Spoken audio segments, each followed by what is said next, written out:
See that? That's what we ended up with out of that big canner.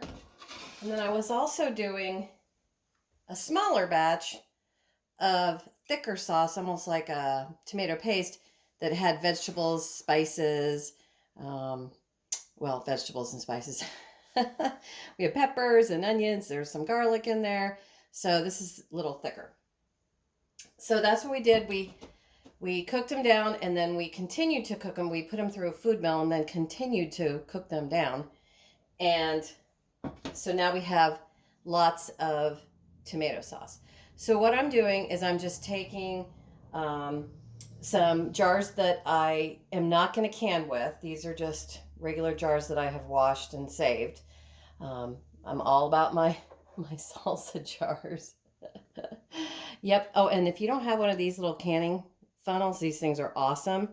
They have a wide mouth so you don't spill when you put into your jars. So those are great.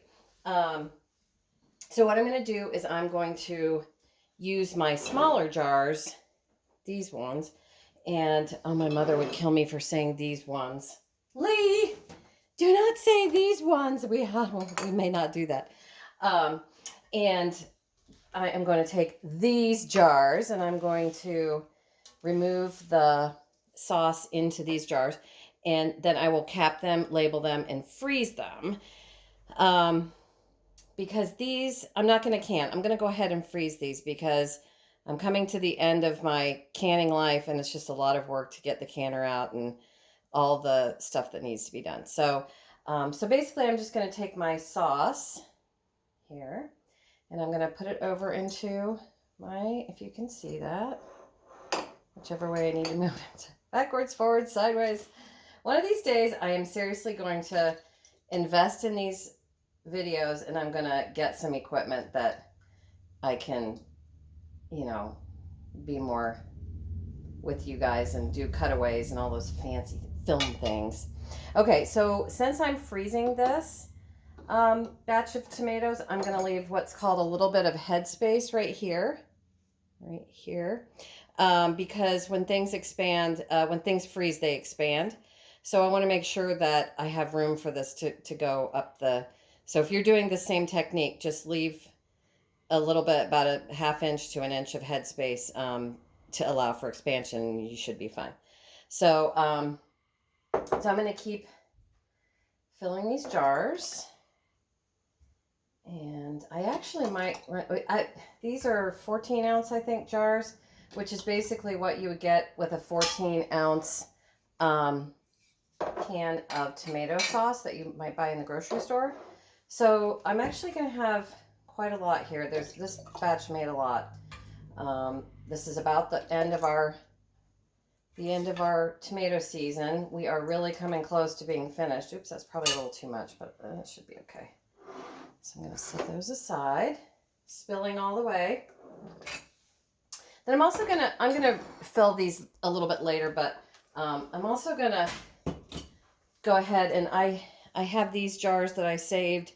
These are just really good. You could probably can in these, but I just rinse them out and run them through the dishwasher, and they're from other products, but they're just absolutely completely useful. And if I don't use them, then I just put them in my recycle bin. So I'm kind of a crazy recycler, so I recycle everything I can possibly recycle. So, and I do like to put things in the recycle bin when they're clean. So it's probably not necessary. I mean, maybe it is. Maybe the waste management people would say, yay, put stuff in there when it's clean. But I just don't like to. It helps eliminate some of the bugs that go around our recycle bin. But so these are, let's see, 21 ounces, 21 ounce jars. So let's see if my math is correct. Not quite 2 pounds, but maybe 1.5 pounds. Maybe a quart. I don't know. I hate to do live math because I'm not a mathematician at all, and I just would embarrass my poor husband. But I'm gonna take and put a trivet there and set my, and I'm gonna basically do the same thing. I just wanted to show you the difference in color, because the ones that I did with vegetables in them, and now this one's a little bit thinner as well, so it's a little more soupy, but it's also a slightly brighter color. So this sauce will go really well in things like just general sauces and casseroles and things that don't want any flavor, or you want to add flavor to, like chili, or if you want to make a vegetable soup, like a beef and vegetable soup would be great with this in it. Again, I'm going to leave a little bit of headspace there for that.